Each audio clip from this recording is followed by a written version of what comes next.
Welcome to our seminar today. And it's my great pleasure to introduce our speaker, Dr. Gabriella Vigliocco. Gabriella is professor of the psychology of language in the Department of Experimental Psychology at University College London. She leads a multidisciplinary research team. The team's psychologists, linguists, computer scientists, neuroscientists are working together on theoretical and methodological approaches to do with language and brain. Gabriella's main research focus is understanding of natural language, and her research is funded by grants from ARC and SRC. Gabriella is also the director of the Leverhulme doctoral training program in the ecological study of the brain. This program is a 4-year PhD program, which provides interdisciplinary training in the study of brain and behavior. Gabriella is the author and co-author of multiple publications, including the most recently published article on higher order factors of sound symbolism. This article appeared in Journal Memory and Language in August of this year. And today, Gabriella will be talking about ecological language, a multimodal approach to language learning and processing. And without further delay, Gabriella, the floor is yours. Thank you so much, Anna, for the kind introduction. And thank you so much for introducing me, for inviting me to present in this series. It's really exciting. I want to apologize before I start. I have come down with a cold. My voice is funny, and my brain is also a little bit fuzzy, so bear with me. Okay, so to start, I think it's very unlikely that language originated from an individual hominid inventing symbols that are then passed on to others. Language most likely has originated in the context of face-to-face social interaction among hominida. In a similar fashion, children do not learn abstract symbols that constitute language on their own. They learn, and they do not learn language just by listening, but they learn language in the context of interaction with their caregivers, where in addition to speech, caregivers provide rich multimodal signals. And finally, although adult people can process and enjoy abstract symbols, nonetheless, they seem to prefer face-to-face context for language use, to the point that Zoom, Teams, FaceTime, and others are all part of our daily life, especially since after the pandemic. So in other words, face-to-face communication is really the ecology of language evolution, language learning, and processing.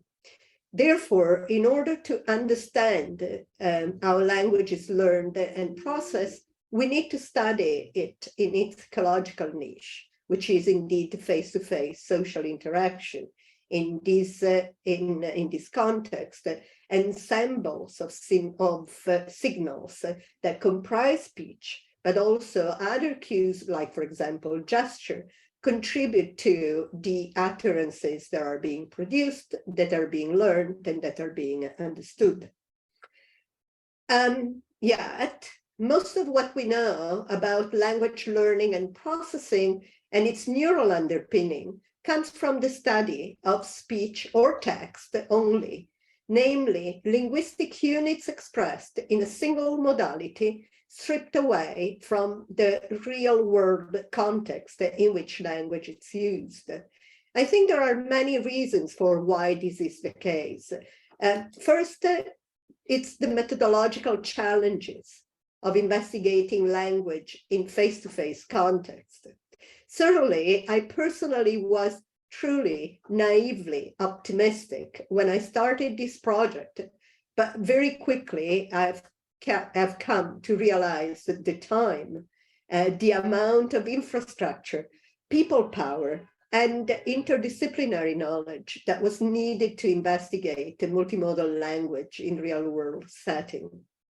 Second, and this is an issue especially for my field, the cognitive science, the reductionist approach that we use in our studies implies the simplification of complex phenomena, where we eliminate variables related to the real world, related to the context, in order to exert experimental control.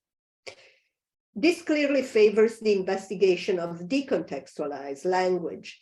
The potential issue of ecological validity of the studies raised by this approach is by no means just specific to language, but clearly call for an approach that more closely and better bridges between the real world and the laboratory. Finally, and I want to apologize upfront for the oversimplification, we traditionally conceive language as a system of symbols and rules. And our empirical research has been concerned with establishing how this abstract system is implemented in the mind and in the brain of individual language learners and users. Thus, the object of investigation we use as defined is not situated and multimodal. But there's a number, in fact, a large number of scholars that have raised critical concerns with this overarching theoretical framework, marshalling a more situated and multimodal view of language. Now, there are many multimodal cue signals that are being used during communication. I'm focusing here on just a handful of those. And each of these different multimodal signals can serve different functions. So, for example, mouth and facial movements can contribute to the recognition of phonemes and words. We see that prosodic stress, as well as beat gestures, where beat gestures are repeated rhythmic movements that follow the rhythm in the speech, contribute to enhance the saliency of words. We see that points and eye gaze can draw attention to relevant aspects of the context, and then representational gestures can provide indeed additional meaningful information to the content of the speech.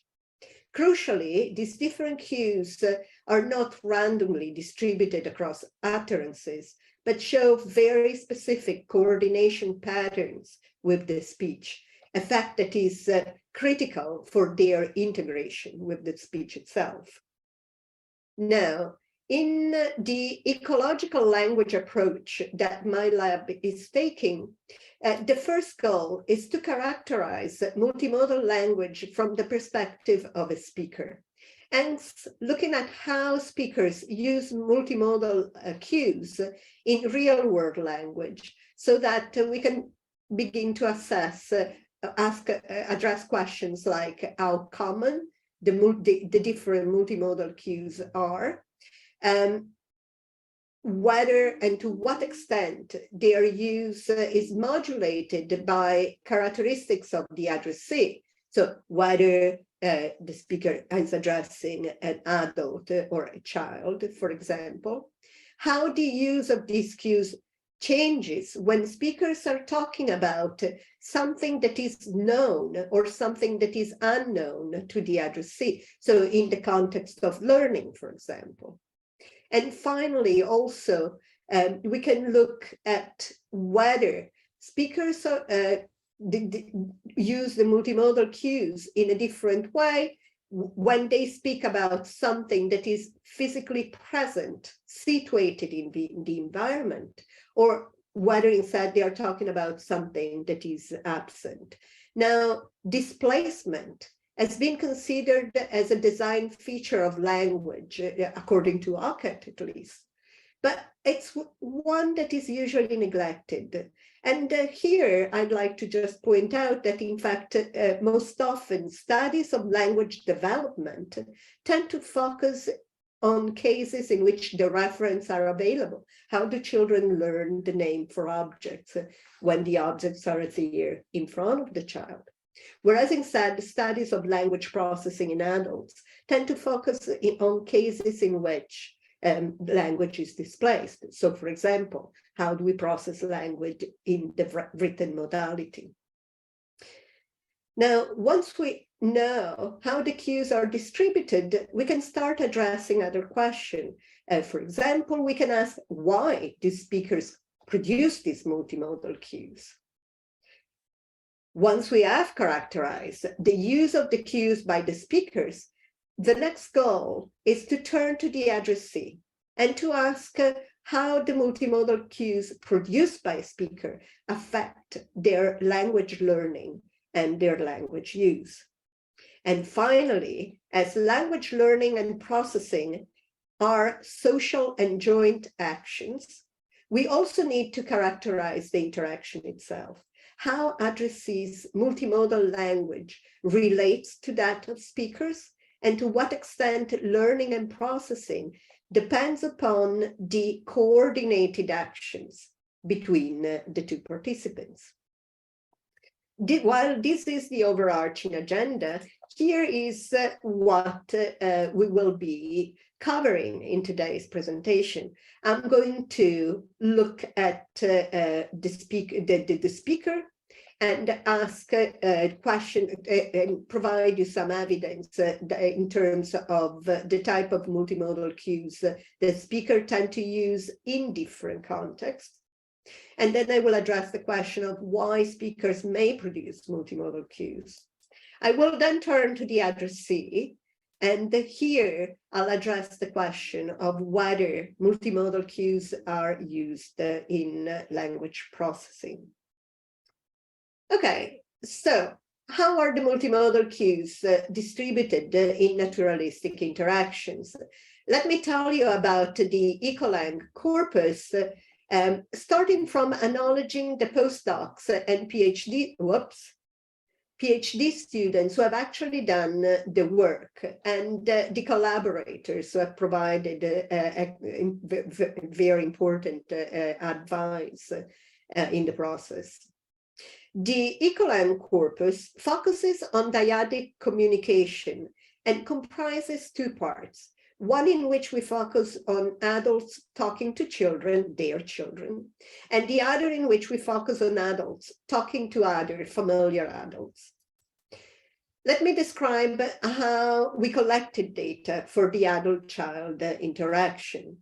First, let me just say that we focus here on children who are between 2 to 4 years old, because this is an age in which children learn massive number of words daily, and an age in which indeed children can take advantage of multimodal cues. We carried out our recordings in the family homes, and we asked caregivers to talk to their children, as they normally do, about different sets of objects from different categories, such as animals, as illustrated here, that we brought with us to the interactions. The toys were in part known to the child and in part unknown, and we established which were known and which were unknown by asking caregivers before the recording session. In this way, we can look at learning. Moreover, we asked them to talk about the objects in two settings, when the objects were there in front of them, and then we took them away and asked them to continue to talk about them. So, for example, we had them talking about a set of animals, and then the experimenter comes in the room and asks the child to help tidying up, and then ask them to continue to talk about the animals while the experimenter is preparing the new set of toys. In this way, we can tap into the use of multimodal cues, both in situated as well as in displaced language. here I'm giving you some examples of the set of toys that we have used in the corpus. We had animals, we had tools, we had food and musical instruments. And in this other slide, I'm giving you, it's just a video clip of an interaction between a caregiver and a child with the object present. It is on the barbecue. That was our leeks, wasn't it? And what did we do with the parsley? No, then they can go on the barbecue. It's on the barbecue. Yeah. It's like, It's on the barbecue. yeah. No. Yeah. It's fruit. It's going in our fruit salad, isn't it? Yeah. And here is the same diet talking about the same set of fruits and vegetables, but without the object present. When we cook our sausages. With the pan. With the pan, yes, we get them out of the fridge. Yeah. We're going to put them on the grill. Yeah. So they have Turn the oven on. The sausages are nice and long, aren't they? a It's a long sausage. well, so they have a barbecue here. On the barbecue, don't we? So they have a barbecue here. Okay. Let's do a real barbecue. Okay, so let's get. Okay, I don't think this kid really has a future as a cook, but she's certainly a very competent learner of English. For the adult other part of the corpus, we kept the same design. This time, the recording was carried out in the lab. We invited individuals to take part in the study, and those who signed up, we designated as speakers, and we asked them to bring along a friend or a partner for the recording sessions.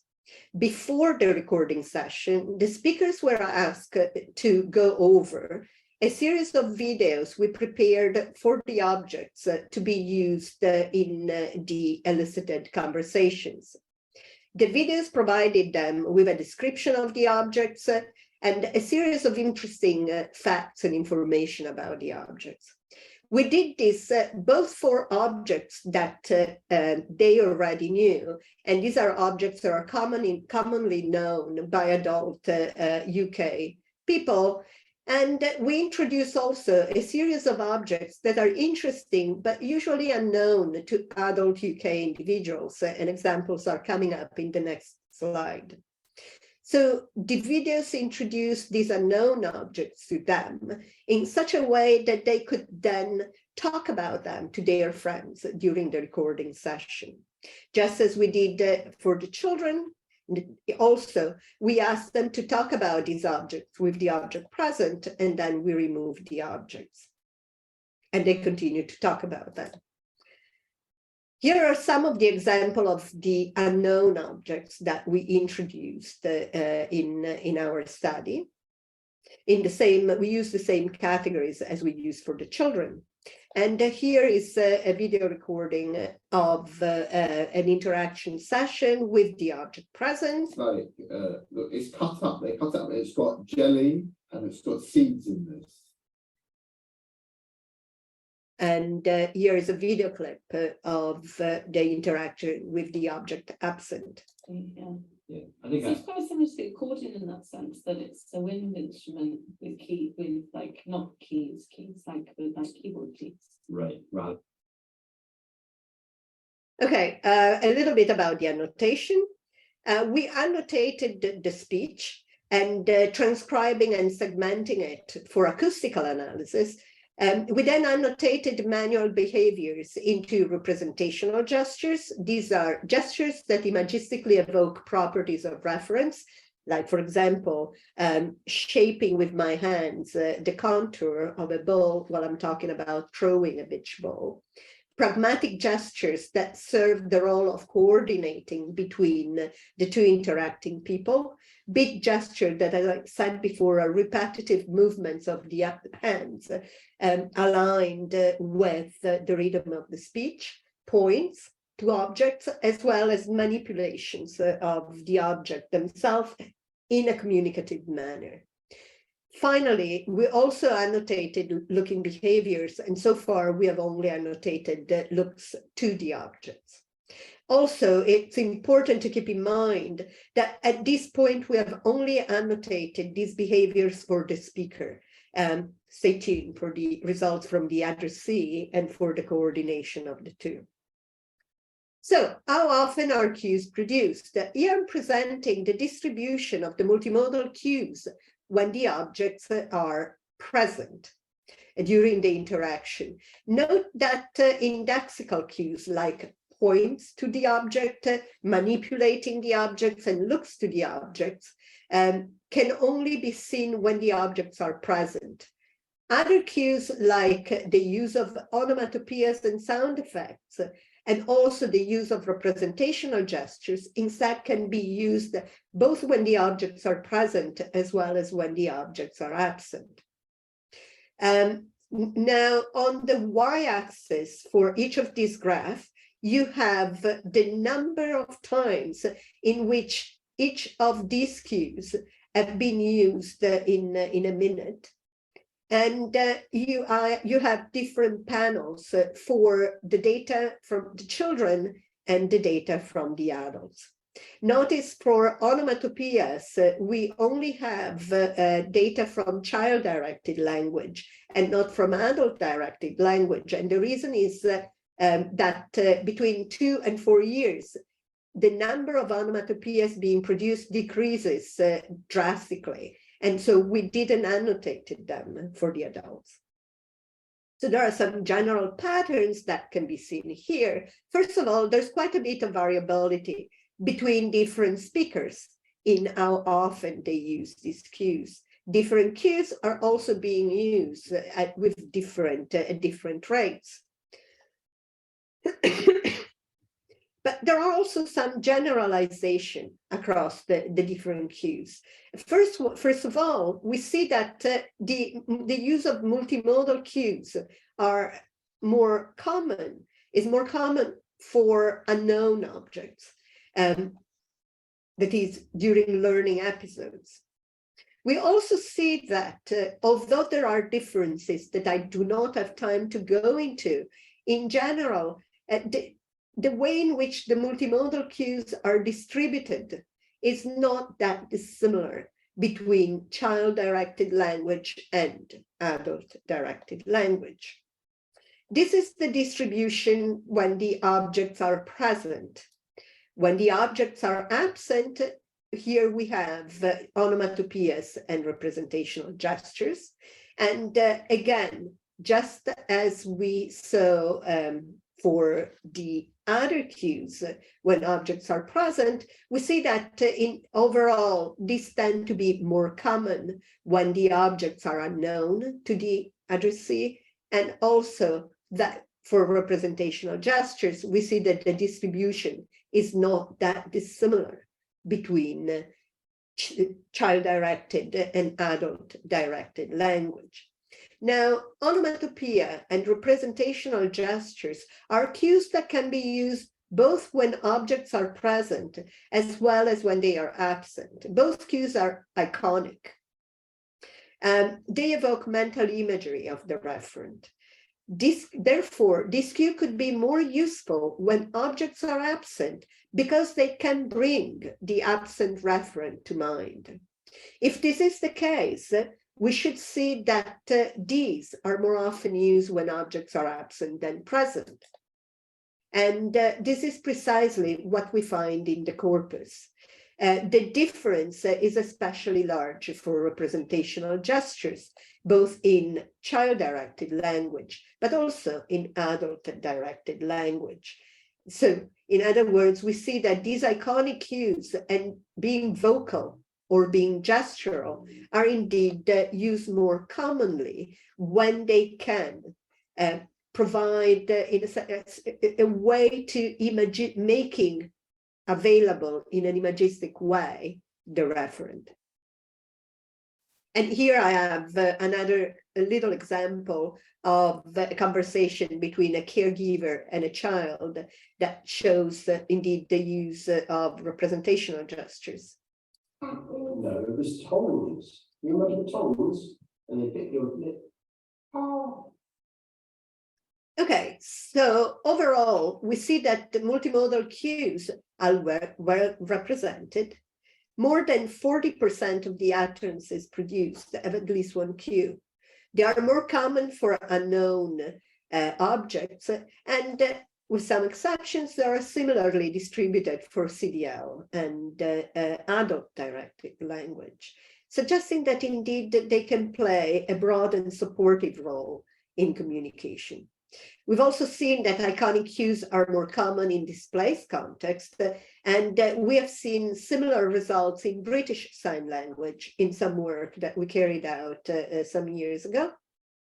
And we interpret these in terms of the iconic cues supporting learning and processing by making the referent imagistically available. Okay. Having established the distribution of the cues, we address the question concerning the function that these cues may serve. In particular, we ask whether production of these cues can support efficient communication. It has been, and sorry, I should say first of all, that this is work that has been carried out by Beata Gazeb in collaboration with Stefan Frank. It has been proposed that communicative efficiency shapes language. A communication system is considered to be efficient if it maximizes the chances of communicative success while minimizing the cognitive effort on the part of the speaker. For example, it has been found that word length across languages is shaped by these principles. Words that are easy to predict in context tend to be short. Words that instead are hard to predict in context tend to be long. Shorter words require less effort to produce, but because short, they may get lost during communication. Longer words take more effort, but provide more time for processing. And there is now a growing body of work that have assessed a number of different linguistic properties in terms of communicative efficiency. However, this hypothesis needs to be assessed in the context of multimodal communication, because face-to-face interaction is the prime context for communication, and face-to-face interaction is necessarily multimodal. Here, we focus on two cues, word duration and representational gestures, and we ask whether their production is affected by how predictable words are in the linguistic context. So for word duration, how long it takes to utter a specific word, we expect that for words that are harder to predict in the context, this will be produced more slowly in order to increase chances of communicative success. Instead, more predictable words, those that are easy to guess given the previous linguistic context, are produced with shorter duration in order to reduce cognitive effort. For representational gesture, we expect that less predictable words are more likely to be accompanied by gestures in order to increase chances of communicative success, because gestures, representational gestures in particular, bring some aspects of meaning and tend to precede words. And words instead that are more predictable in the linguistic context are more likely not to be accompanied by gesture to reduce cognitive effort. How did we go about testing that? First, we obtained measures of how predictable words are in context, how surprising words are in each content word is in the Ecological Corpus in the context of the preceding words. And we did that using computational language models that were either trained on predicting words on the basis of adult language, Or we trained models on child-directed language. And we used two different corpora for training the models in order to better characterize predictability from the perspective of the adult and from the perspective of the child. Then for the words in the corpus, we measure their duration, and you see examples here for the word accordion and for the word tongues. And also we extract words that were accompanied by a gesture. We then carry out statistical analysis, testing if these measures of surprisal predict word duration and probability of producing representational gestures, controlling for a lot of other variables that may affect, in fact, both duration or gestures. And here I am giving you the results with respect to word duration. What we see overall is that speakers use longer duration for less predictable words. You have duration here on the y-axis, and you have how surprising words are on the x-axis here, with increasing surprisal going to the right.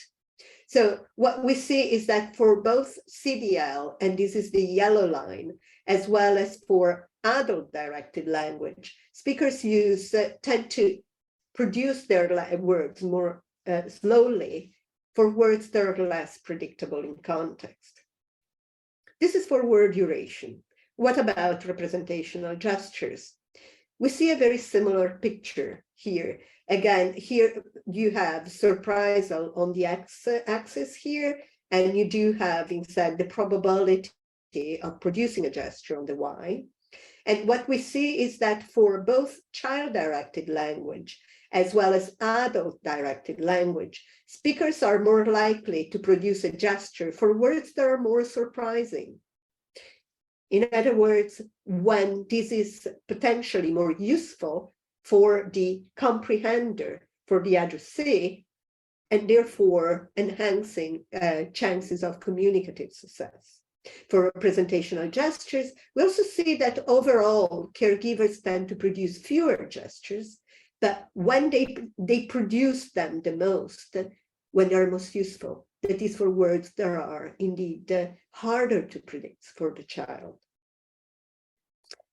Okay, so what we see, what we have seen so far is that indeed, not only in general, the multimodal cues can play a broad supportive role, but also these multimodal cues seem to be produced in a way that can in fact serve efficient communication, just like properties of languages are. Let me move now to the addressee and address the question of whether these speakers' multimodal cues impact addressees' comprehension. And this is work that has been led by Ye Cheng and in collaboration with Diego Frassinelli. This is work that Ye carried out while she was a PhD student in my lab. So we have seen just now that speakers use the multimodal cues more often for less predictable words in a way that can help the comprehenders. Also, we know that we constantly predict the next words in someone else's speech. Now, there is a deflection in the electric activity of the brain, which is referred to as the N400, that has been considered to be as a biomarker of prediction and processing difficulty. The N400 in a large number of studies have been shown to be larger for words that are more surprising, less predictable in a given context, and here it's illustrated with the red line, than for words that instead are less surprising, more predictable in context. We also know that from previous studies that the N400 is also modulated by multimodal cues, not just linguistic information. I want to point out here that all these previous studies did not use naturalistic style materials in which all the different cues occur, but they actually artificially manipulated all the different cues separately. So what we did in our work is to ask the following two questions.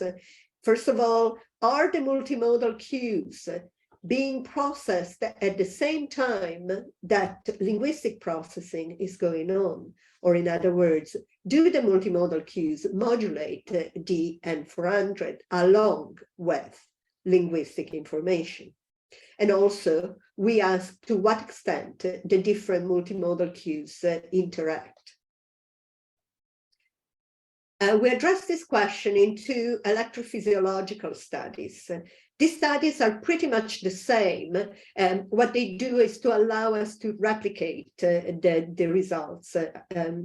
Here I have an example of the materials used in the original study and an example taken from the replication study. The procedure is very simple. The participants watch videos while their EEG is recorded. Note here we are not using materials from the corpus, but an actress. We are now trying to replicate these studies with materials from the corpus as well to make it even more naturalistic. So here you go. Add the taco sauce, olive oil, and spring onions, garnish with lime slices, and serve piled up in a dish. And here is from the But one replication. person here knew him differently to the rest of us, and the family would like to invite him now to read a short passage chosen from the book Dr. Rafferty was reading when he died.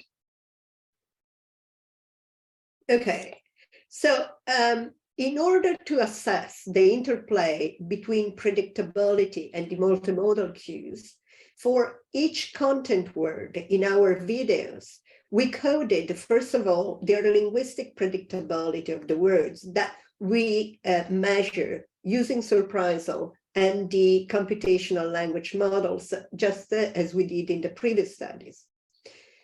We then coded presence and absence of meaningful gestures, beat gestures. We looked at prosodic stress in terms of pitch.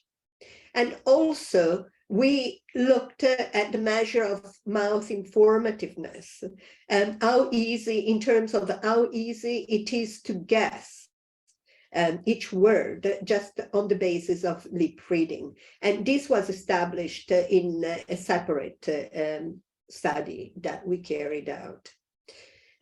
For the people in the audience, by the way, we talk here about meaningful, for people in the audience who are really gesture people, we talk about meaningful gesture rather than representational gestures, because here we included some emblems as well that were produced. So the first thing we did next was to establish when the brain responds to linguistic predictability, namely when we observe an N400 response. And this is not trivial, because despite there have been so many previous studies that have looked at the N400, de facto, this is the first study that has looked at naturalistic audiovisual passages. We found indeed an N400 response around 400 milliseconds after word onset, and this is a larger deflection in the EEG signal for words that are less predictable in context than for words that are more predictable. Having established this, next we take the EEG amplitude in this N400 window, and we assess if this modulates the multimodal cues. Here, I'm showing the effect of prosodic stress at the top and meaningful gestures at the bottom. On the y-axis, there is the amplitude of the EEG signal. More negative means larger N400. On the y-axis is how surprising words are. Low, meaning they are more predictable in context. High, meaning they are less predictable in context. So what we do see for both type of cue, and both in the original and the replication, is that the N400 is reduced for words that are unpredictable in context, but have prosodic stress. And we see it here in the top panels. So in the red line represents words that do not have high pitch and therefore prosodic stress. The blue line represents words that instead have prosodic stress. And for the words that are more unpredictable in context, we see that the signal is far less negative. We see exactly the same for meaningful gestures. When the gestures are absent, the signal becomes more negative for the more difficult words. But when gestures are present, the signal is not as negative. In fact, it's becoming even positive. So in other words, we see a reduced N400 for surprising words that have prosodic stress and meaningful gesture. And we interpret this to indicate that these cues make it easier to predict and to process these words. Big gesture have a very different effect instead. What we see is that big gestures enhance the salience of the word. So, for example, if we take the original study, the red line represents when big gestures are absent, and the blue line represents when big gestures are present. In other words, what we see is that when words are accompanied by big gestures, they become they kind of become more standing out. Big gesture draw attention to those words and make them more salient. We also observe a number of interactions between the multimodal cues. I'm not going into details, but what we saw is that when words have both high pitch and meaningful gestures, the N400 is reduced. The N400 is also reduced when words have informative mouth movements and meaningful gestures. And finally, it is also reduced when words have informative mouth movements and beat gestures. In other words, combinations of these different cues, again, reduce the N400, indicating that the processing becomes easier. Okay, let me wrap up then for all of my talk. We saw that speakers use different multimodal cues in a way that can be exploited by addressees on the fly. We see that multimodal cues are available in the input to children and adults and can support language learning and processing. Their prevalence and distribution depends on various factors, among which the knowledge status of the addressee, whether language is displaced or not, and in part also age. So overall, these different cues can have a broad supportive role in communication. We see that speakers modulate their multimodal cues communication on the fly in a way that it is compatible with communicative efficiency. And we see that the addressees use these multimodal cues in processing. They use these cues along with linguistic information. And we see also that they weight this cue dynamically when processing.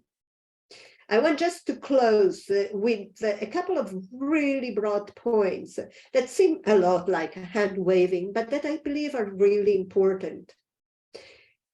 The emphasis that we have been putting for many, many years on speech only and text has really led us away from face-to-face, real-world language learning and use. However, indeed, multimodality is the ecology of language learning and use, and theories must take these into account. They cannot just focus on how we deal with language in terms of symbols and computations we can do on these symbols. Also, our methods must be able to tap into how language is learned and used in the real world. And this can be done both by looking at how language is used in the wild being in the Amazonic forest, as well as in my kitchen with my kid. But also it can be done by bringing the complexity of real world face-to-face communication into the lab.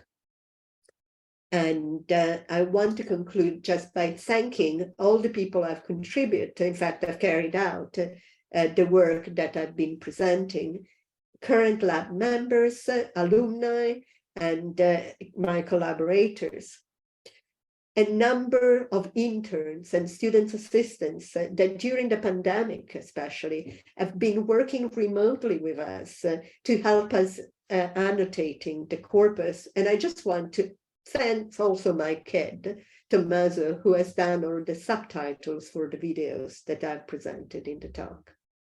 And of course, I want to thank you for listening to me. Thanks.